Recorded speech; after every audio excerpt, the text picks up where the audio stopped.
क्या हुआ जब अयोध्या में प्रकट हुए प्रभु श्री राम के भाई भरत? फिर जो हुआ आपको हैरानी में डाल देगा। क्या है पूरा मामला जानेंगे इस वीडियो में। दोस्तों, आप सभी लोगों को यह बात पता चली गई होगी कि राम मंदिर बनकर पूरा तैयार हो चुका है। अब बस इंतजार है 22 जनवरी का। सबको क्या आप जानते हैं, राजा दशरथ के दूसरे पुत्र थे भारत।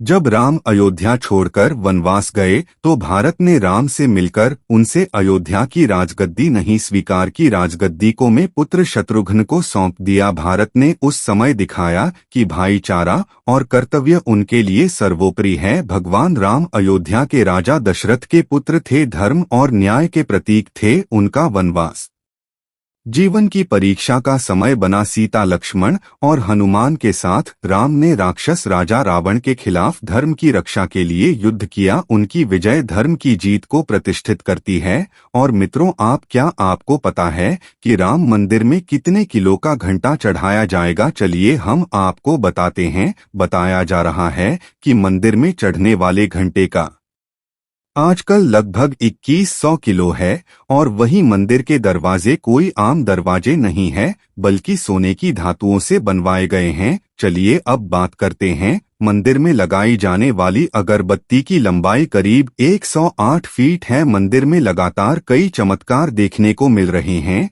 लेकिन इन सभी चमत्कारों को जानने से पहले अगर आप सच्चे राम भक्त हैं तो कमेंट बॉक्स में जय श्री राम जरूर लिख दें। और ऐसी ही वीडियो को देखने हमारे चैनल इन4 भारत को सब्सक्राइब जरूर कर लें। और सभी चमत्कारों को जानने के लिए वीडियो को पूरा जरूर देखें। आप जानते हैं कि प्रभु श्री राम के भाई भरत अयोध्या राम मंदिर के दर्शन करने की लिए आ चुके हैं। कई लोगों का मानना है कि रात्रि के समय भरत मंदिर के चारों ओर चक्कर भी लगाते हैं। मंदिर में पुजारी और बाहर काम करने वाले मजदूरों का कहना कि उन्हें अपनी आंखों प्रभु भरत के दर्शन किए हैं। और आप जानते हैं उन चमत्कारों के बारे में। हनुमान जी का प्रकट होना, गिद्धों के झुंड, भालुओं का झुंड, नारों का झुंड और नागों का विशाल झुंड देखने को मिल रहा है। 22 जनवरी 2024 को राम मंदिर की प्राण प्रतिष्ठा होने वाली है। और इसका सभी अयोध्यावासी काफी समय से इंतजार भी कर रहे हैं। आज की इस वीडियो पर बीते कुछ दिनों में अयोध्या से ऐसी घटनाएं सामने आ रही है जिनमें कहा जा रहा है कि गिद्धों के झुंड देखने को मिल रहे हैं, बंदरों के झुंड देखने को मिल रहे हैं। ये बातें शुरुआत में तो अफवाह ही लगी थी, हमें भी अफवाह ही लगी थी। लेकिन जब हमने इसकी रिसर्च की तो पाया कि कई में ये घटनाएं सत्य है, जिसको लेकर वन विभाग भी अलर्ट हो चुका है।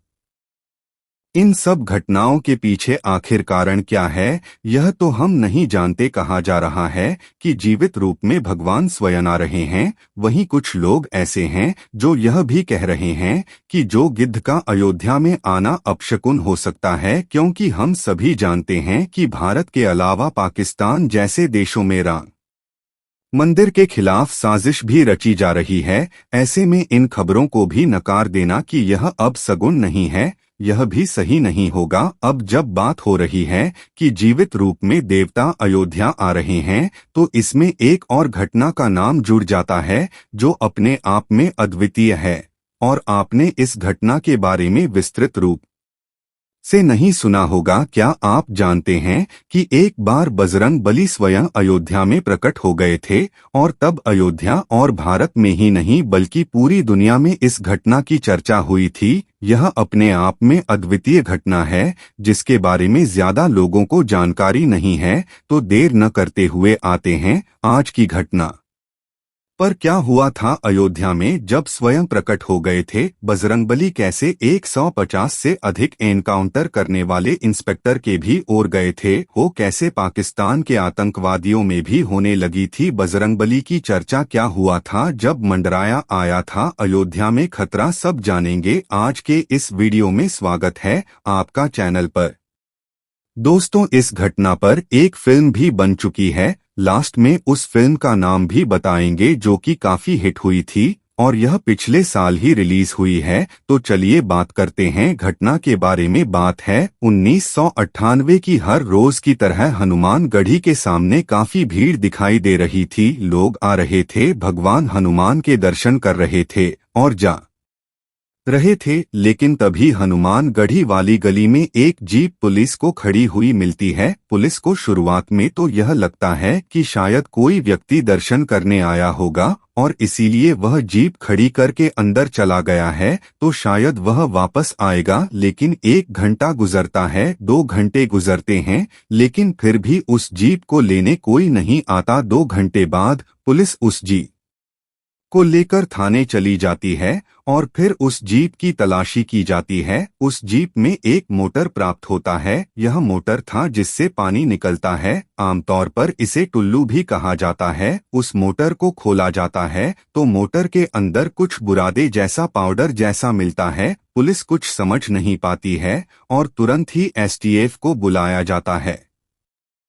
उस समय एसटीएफ टीम को लीड कर रहे थे इंस्पेक्टर अविनाश मिश्रा। अविनाश मिश्रा की पोस्टिंग 1982 में हुई थी और 1985 तक से 2019 तक वह एसटीएफ में कार्यरत रहे। इनके नाम 150 एनकाउंटर भी है। अविनाश मिश्रा जैसे ही पहुंचते हैं और देखते हैं, वह तुरंत बताते हैं कि यह तो RDX है। एसटीएफ टीम को यह समझते देर नहीं लगती है कि RDX अब पूरी अयोध्या में फैल चुका है। तुरंत ही पूरी अयोध्या को अलर्ट किया जाता है और पूरी अयोध्या में 1 घंटे के अंदर ही 8 जगहों पर RDX जब्त किया जाता है। यह अपने आप में काफी हैरान करने वाली घटना थी। यानी आतंकवादियों की साजिश थी कि पूरी अयोध्या को एक बार में ही नष्ट कर दिया जाए। क्योंकि यह जीप हनुमानगढ़ी के पास पाई गई थी, तो पूरी उम्मीद थी कि हनुमानगढ़ी में भी कहीं न कहीं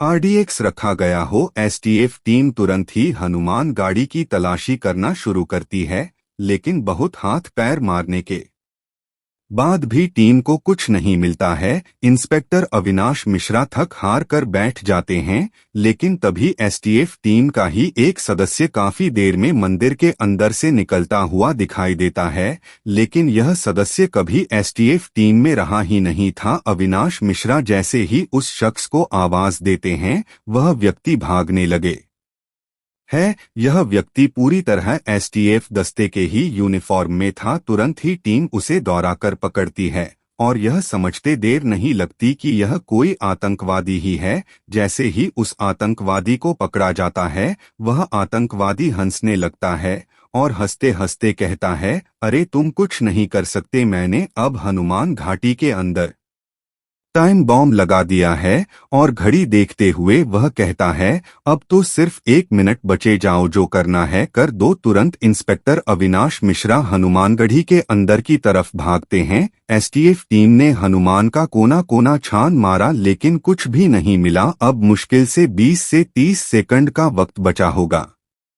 तब टीम को लीड कर रहे इंस्पेक्टर अविनाश मिश्रा की नजर एक बंदर पर पड़ती है। वह बंदर वाटर कूलर पर बैठा हुआ तारों को काट रहा था। इंस्पेक्टर अविनाश मिश्रा को शक हुआ कि इस वाटर कूलर में कुछ हो सकता है और वह चाहते थे कि बंदर इन तारों को छोड़े तो जाकर वह वहां पर चेक करें। उन्होंने आनन फानन में पास में खड़े हुए व्यक्ति का प्रसाद उस बंद की तरफ फेंका, लेकिन बंदर ने प्रसाद नहीं लिया और बंदर वहां से भाग जाता है। तुरंत इंस्पेक्टर अविनाश मिश्रा साथ में खड़े बम निरोधक दस्ते को वाटर कूलर के पास जाने के लिए कहते हैं और जैसे ही वह शख्स वाटर कूलर के पास पहुंचता है, वह जोर से चीखता है और इस चीख से वहां पर खड़े सभी व्यक्तियों का ध्यान उस वाटर कूलर पर चल जाता है। वह शख्स जोर से चिल्लाकर कहता है, अरे यह तो टाइम बॉम्ब है। और इसके साथ ही वह एक बात और कहता है। वह कहता है, अरे सर ये तो 3 सेकंड पर रुक चुका है।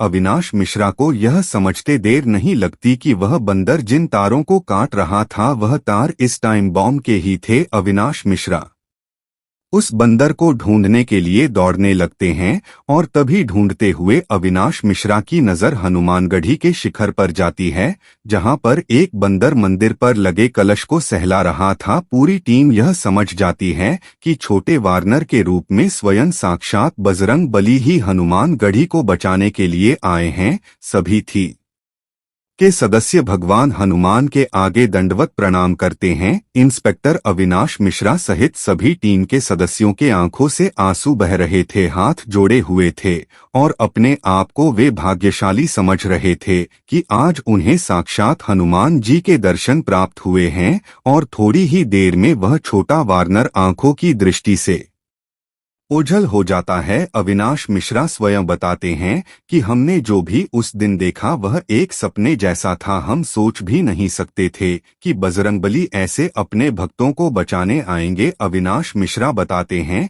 कि यह उनके जीवन की सबसे अद्भुत घटना थी, यानी बजरंगबली ने स्वयं आकर के न सिर्फ अयोध्या को बचाया बल्कि अपने भक्तों की जान बचाई। युवा कई में अद्भुत घटना भी अविश्वसनीय थी, अकल्पनीय थी। इस घटना को इंस्पेक्टर अविनाश मिश्रा पर बनी फिल्म इंस्पेक्टर अविनाश में भी दिखाया गया है, जो पिछले साल 2023 में मई में रिलीज हुई थी। इस वीडियो में जो आपने इस घटना के सीन देखे वह भी इसी मूवी के ही है। तो दोस्तों, आज हमें लगा कि यह घटना आप तक अवश्य पहुंचानी चाहिए, तो हमने पहुंचाया। अब आपकी बारी है कि इस घटना को और भी लोगों के साथ शेयर करें। इसको लेकर इंटरनेट पर तमाम आर्टिकल्स आपको मिल जाएंगे, तमाम वीडियोज मिल जाएंगे और वह फिल्म भी मिल जाएगी जिसमें इस घटना को दिखाया गया है। किसी तरह की और भी घटनाएं आप जानना चाहते हैं तो सब्सक्राइब कर लें हमारे चैनल को। मिलते हैं अगले वीडियो में। जय श्री राम।